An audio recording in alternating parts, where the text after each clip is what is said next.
Member সাহেব, এই দেখেন, এই জমিটা আমার আর এই জমিটা আমার বড় ভাইয়ের, আর এই গাছটা একদম জমির আইলের মধ্যে পড়েছে। তো চাচি এই গাছটা বেচে দেবো, আমার বড় ভাই কোনো মতেই বেচতে দিচ্ছে না। কি রে, এই গাছটা বিক্রি করে আমি ঘরদোর ঠিক করব, আমি গাছ দিতে পারবো না।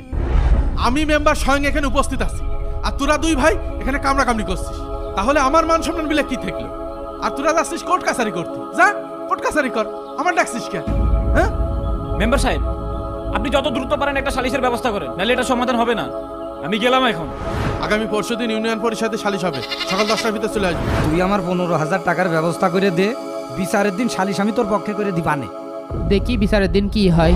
অনেকদিন পর টাকা খাওয়ার একটা বিশাল লাইন পাইছি, তোরা যদি ঠিকমতো কাজটা করে দিতে পারিস তোদের 5,000 টাকা দেবো। শোন, তুই আকিবির কাছ থেকে নিবি 15,000 টাকা, আর তুই রকিবির কাছ থেকে নিবি 20,000 টাকা। তোমার জন্য তো একটা অফার আছে। অফার? কিসের অফার? শোনো ভাই, আমি এক কথার মানুষ, তুমি যদি আমাকে 20,000 টাকা দাও তাহলে আমি মেম্বারের কাছে কয়ে সালিশি গাছটা